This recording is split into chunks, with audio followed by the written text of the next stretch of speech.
নমস্কার। সবিনয়ে একটা কথা বলি। এক বন্ধু ফোন করে জানালেন, কিরে বুড়ো বয়সে খুব কামাচ্ছিস, কোথায় রাখছিস এত টাকা? আমি বুঝতে পারলাম না। তাকে জিজ্ঞেস করলাম, কেন, কি হয়েছে? আমার টাকা কামানো কোথায় দেখলি? বললো, কেন, এই যে ভিডিও করছিস, লোকের ভালো ভালো ভিডিও ফরওয়ার্ড করছিস, এমনি এমনি করছিস, নিশ্চয়ই তারা তোকে টাকা দিচ্ছে। আমার সবিনয়ে এই বলা, বুড়ো হয়েছি, ভিডিও দেখা, টিভি দেখা একটা অবসরের অন্যতম কাজ। অনেক সময় এরা খেয়ে নেয়, তার মধ্যে খারাপ খারাপ ভিডিও দেখি, ভালো ভালো ভিডিও দেখি।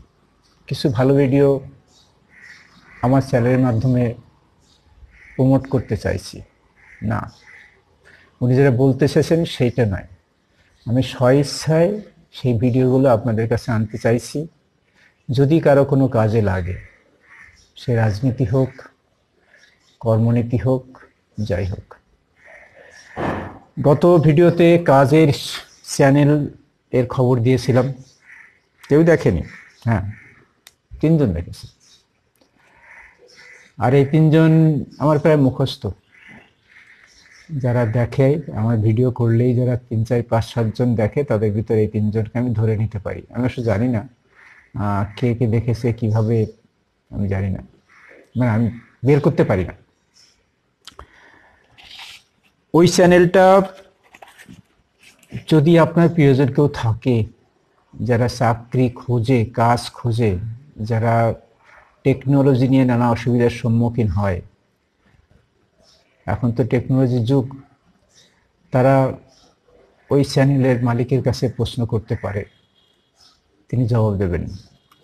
তিনি অত্যন্ত, আমার দেখে মনে হয়েছে যে তিনি খুব এ ব্যাপারে খুব আগ্রহী, পড়াশুনো করেন, না জেনে অন্যেরটা শুধু নকল করে লেখেন না, তিনি জেনে শুনে নিজের অভিজ্ঞতা দিয়ে সেটা বলেন। এবার যে ভিডিওটা আমি দেখছিলাম ওই চাকরি সংক্রান্তই। উনি তো ব্যাঙ্গালোরে থাকেন, তাই ব্যাঙ্গালোরে চাকরি নিয়ে কথাবার্তা বলছে। যদি কেউ ব্যাঙ্গালোরে চাকরি করতে চায় তাহলে কিভাবে কি করবে। কিন্তু ভিডিওটা দেখে মনে হলো শুধু ব্যাঙ্গালোর নয়, সারা পৃথিবীতে আপনি যদি কাজ খোঁজেন, এই ভিডিওটা আপনার কাজ দেবে। অন্তত কিছুটা পরামর্শ তো দিতেই পারে। আমার ধারণা আপনি উপকৃত হবেন। তিনি আলোচনা করেছেন যে সিভি কিভাবে লিখতে হয়। অনলাইনে চাকরি খুঁজছেন, কিভাবে খুঁজবেন? আপনি যে ঘরে বসে অন্যের সাহায্য না নিয়েই একমাত্র কম্পিউটার বা মোবাইলের সাহায্যে অনলাইনে কিভাবে চাকরি খোঁজ করবেন সে সন্ধান তিনি জানাচ্ছেন। তিনি জানাচ্ছেন চাকরি ক্ষেত্রে HR এর সঙ্গে সরাসরি যোগাযোগ কিভাবে করা যায়, সেভাবে তিনি পরামর্শ দিয়েছেন। তিনি আরও বলেছেন, প্রায় ট্রেনিং দেওয়ার ভাবনায় বলেছেন যে নিজের স্কিল কিভাবে তৈরি করবেন। শুধু পড়াশোনা করে ডিগ্রি করলেই তো চাকরি হয় না, আর অন্যের কাছে প্রেজেন্ট হওয়া যায় না, নিজে কিছুটা তৈরি করতে হয় অন্য ধাঁচে, অন্যভাবে। সেটা কিভাবে, তিনি পরামর্শ দিয়েছেন। আর যারা চাকরি করছে, বিশেষ করে বিভিন্ন বেসরকারি প্রতিষ্ঠানে, তাদের যে নেটওয়ার্ক, সেই নেটওয়ার্কের সাথে আপনি কীভাবে যোগাযোগ করতে পারেন, আমার মনে হয় প্রতিটা বিষয় অত্যন্ত গুরুত্বপূর্ণ। আপনি বা আপনার প্রিয়জন যদি চাকরির খোঁজ করেন, তাহলে এই ভিডিও আপনাকে কিছুটা কাজ দেবে। হ্যাঁ, এবার সেই প্রমোট করার প্রশ্ন। আমি প্রমোট করছি না, আমি আমার ডেসক্রিপশানে লিঙ্ক দিচ্ছি, আপনি দেখুন। এই লিঙ্কের সুবাদে আমার কোনো লাভ নেই। আর একটা প্রশ্ন বলেছে যে এত টাকায় বুড়ো বয়সে আয় করে কি করবি।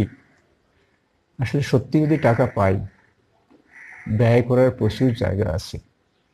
পৃথিবীতে প্রচুর নিডি মানুষ আছে, আমার সমাজে আছে, আমার পাশে আছে, কিন্তু পাই কোথায়? পেলে তো ব্যয় করব। নিজে যা পাই তা নিজেরই চলে না, টানাটানি, তার উপরে কোথায় দেব? যাকগে, বন্ধুর কথা বন্ধুত্বপূর্ণভাবে বলেছে। আপনারা ভিডিওটি দেখুন, ভালো লাগলে শেয়ার করতে পারেন, ভিডিওওয়ালাকে একটা ধন্যবাদ জানাতে পারেন, সেটা আপনার খুশি। ভালো থাকবেন।